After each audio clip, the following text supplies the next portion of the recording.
ഈ 13-ാം number car എന്നത് 13 എന്ന നമ്പർ പല സർക്കാരുകളുടെയും കാലഘട്ടത്തിൽ ഒഴിവാക്കപ്പെടുന്നു എന്നതാണ്. അതങ്ങേറ്റം കൗതുകകരമാണ്. കാരണം 13 എന്നത് നമ്മുടെ നിത്യജീവിതത്തിൽ ഒഴിവാക്കാൻ പറ്റാത്ത ഒരു നമ്പർ തന്നെയാണ്. നമ്മുടെ ജീവിതാവശ്യങ്ങളിൽ 13 എന്നതിനെയൊന്നും ഒഴിവാക്കാൻ പറ്റില്ല. പക്ഷേ അതൊരു ഭാഗ്യ നമ്പറല്ല, അതൊരു അശുഭ സൂചനയാണ് എന്നൊക്കെ കരുതുന്ന നിരവധിയായ ആളുകളുണ്ട്. അങ്ങനെ സംഖ്യാശാസ്ത്രവുമായി ബന്ധപ്പെട്ടും ഏതാണ്ട് എല്ലാ ജാതി മത വിഭാഗങ്ങളിലുമൊക്കെ ഇത്തരം വിശ്വാസങ്ങളുണ്ട് എന്ന് തന്നെയാണ് നമുക്ക് മനസ്സിലാക്കാൻ സാധിക്കുന്നത്. ഇത്തവണ വീണ്ടും 13-ാം നമ്പർ ഒഴിവാക്കപ്പെടുന്നു എന്നതാണ് വിവരം. കഴിഞ്ഞ സർക്കാരിൻ്റെ കാലഘട്ടത്തിൽ 13-ാം നമ്പർ കാർ ഉപയോഗിച്ചിരുന്നു. മന്ത്രി പി പ്രസാദാണ് ഈ 13-ാം നമ്പർ കാർ ഉപയോഗിച്ചിരുന്നത്. അദ്ദേഹത്തിന് അങ്ങനെ അശുഭകരമായ ഒന്നായിരുന്നില്ല 13-ാം നമ്പർ കാർ എന്നതാണ്. പക്ഷേ ഈ മന്ത്രിസഭയിൽ 13-ാം നമ്പർ കാർ ആരും ഉപയോഗിക്കുന്നില്ല എന്ന് തന്നെയാണ് നമുക്ക് അറിയാൻ സാധിക്കുന്നത്. വി അരുൺ ആണ് വിശദാംശങ്ങളുമായി ചേരുന്നത്. അരുൺ, ഇന്നലെ നമ്മൾ ഈ മന്ത്രിവാഹനങ്ങളുടെ ദൃശ്യങ്ങളടക്കം പ്രേക്ഷകരുമായി പങ്കുവച്ചപ്പോൾ സൂചിപ്പിച്ചു പോയതാണ് 13-ാം നമ്പർ കാണുന്നില്ല എന്നത്. ഈ MLA ഹോസ്റ്റലിലെ 13-ാം നമ്പർ മുറി പോലും ഒഴിഞ്ഞു കിടക്കുന്ന സാഹചര്യങ്ങൾ ഉണ്ടാകാറുണ്ട്. ഇപ്പോൾ തന്നെ ഈ നമ്പറുകളിൽ ചിലരൊക്കെ ഇഷ്ടവും താല്പര്യവും ഒക്കെ അറിയിച്ച് നേരത്തെ തന്നെ വാഹനങ്ങൾ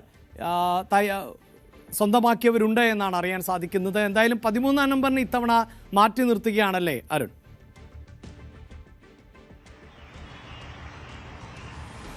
13-ാം നമ്പർ ഇതുവരെ ആർക്കും അലോട്ട് ചെയ്തിട്ടില്ല. നമുക്കറിയാം UDF മന്ത്രിസഭ വരുമ്പോൾ സാധാരണ അങ്ങനെ 13-ാം നമ്പർ ആരും എടുക്കാറില്ല. ഒരു അന്ധവിശ്വാസം പൊതുവിൽ രാഷ്ട്രീയക്കാർക്കിടയിൽ, പ്രത്യേകിച്ച് ഈ ഭരണം കിട്ടുന്നവർക്കിടയിൽ ഉള്ളത് ഒന്ന് 13-ാം നമ്പർ, മറ്റൊന്ന് മൻമോഹൻ ബംഗ്ലാവാണ്. ഞാനിപ്പോൾ നിൽക്കുന്നത് ഈ മൻമോഹൻ ബംഗ്ലാവിനടുത്തുള്ള കവടിയാറാണ്. അവിടെ അതിനടുത്ത് ഈ മൻമോഹൻ ബംഗ്ലാവ് ഒരു അത്തരത്തിലൊരു തെറ്റായ വിശ്വാസമുള്ളൊരു സ്ഥലം കൂടിയാണ്. മൻമോഹൻ ബംഗ്ലാവിൽ താമസിക്കുന്നവർക്ക് പിന്നീട് അവിടേക്ക് മന്ത്രിസഭയിലേക്ക് മടങ്ങി വരാൻ കഴിയില്ല. പക്ഷെ മൻമോഹൻ ബംഗ്ലാവ് ചോദിച്ചു വാങ്ങുന്നവരുമൊക്കെ ഉണ്ട്. ആ പേരുകളൊക്കെ ചിലപ്പോൾ ഒരു കൗതുകം തോന്നാം. തോമസ് ഐസക് മൻമോഹൻ ബംഗ്ലാവ് ചോദിച്ചു വാങ്ങിയ ആളാണ്. കോടിയേരി ബാലകൃഷ്ണൻ കുറച്ചുനാൾ മൻമോഹൻ ബംഗ്ലാവിൽ താമസിച്ചിരുന്നു.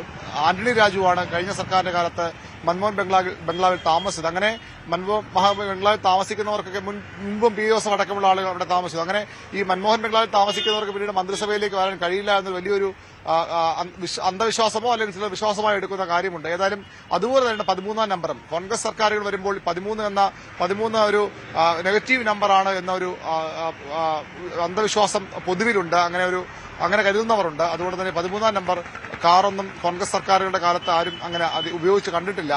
ഇത്തവണയും ഇന്നലെ വരെ അലോട്ട് ചെയ്തതിൽ ഈ 13 നമ്പർ ഇല്ല. ഇനി ആരെങ്കിലും അത് ചോദിച്ചു വന്ന് ധൈര്യത്തോടുകൂടി ഏറ്റെടുക്കുമോ എന്ന് കണ്ടറിയണം. കഴിഞ്ഞ സർക്കാരിന്റെ കാലത്ത് പി പ്രസാദും അതിനു മുമ്പ് തോമസ് ഐസക്കും MA ബേബിയും ഒക്കെ നമ്പർ ചോദിച്ചു വാങ്ങിയിട്ടുള്ളവരാണ്. പക്ഷേ ഈ UDF സർക്കാരുകളുടെ കാലത്ത് അങ്ങനെ ആരും അതിനുള്ളൊരു ധൈര്യം കാണിച്ച് മുന്നോട്ട് വന്ന് കണ്ടിട്ടില്ല. ഇത്തവണ അതെന്താണ് സംഭവിക്കുന്നത് ഇതുവരെ ഏതായാലും ഇല്ല. ഇനി ആരെങ്കിലും അത് ഏറ്റെടുക്കുമോ എന്ന് അറിയേണ്ടത്. പല മന്ത്രിമാരും ഈ സാധാരണ നമ്മൾ ഈ വാഹനങ്ങൾ ബുക്ക് ചെയ്യുമ്പോൾ ഇഷ്ട നമ്പർ ചോദിക്കും പോലെ പൊതുഭരണ വകുപ്പിനോട്, പ്രോട്ടോകോൾ വിഭാഗത്തോടൊക്കെ തങ്ങൾക്ക് ഇഷ്ടമുള്ള നമ്പർ ചോദിച്ച് വാങ്ങിച്ചിട്ടുണ്ട്. ഏറ്റവും പ്രധാനം അതിൽ ശിബു ബേബി 51 നമ്പറാണ് അദ്ദേഹം ആവശ്യപ്പെട്ടത്. ബിന്ദു കൃഷ്ണ 17 ചോദിച്ചത്. 7 അനിൽകുമാർ ചോദിച്ചു. 5 ചോദിച്ചവരുണ്ട്. 10-ാം നമ്പർ മെസ്സിയുടെയും സച്ചിൻ ടെണ്ടുൽക്കറുടെയും ഒക്കെ പ്രശസ്തമായ 10-ാം നമ്പർ ചോദിച്ചു വാങ്ങിയ ആൾക്ക് തന്നെ സ്പോർട്സ് വകുപ്പ്, KU ജനീഷ് തന്നെ സ്പോർട്സ് വകുപ്പും ലഭിച്ചിട്ടുണ്ട്. അങ്ങനെയുള്ള ചില കൗതുകങ്ങൾ കൂടിയുണ്ട്. പക്ഷേ 13-ാം നമ്പർ ഇത്തവണ അനാഥമായി പോകാൻ തന്നെയാണ് സാധ്യത.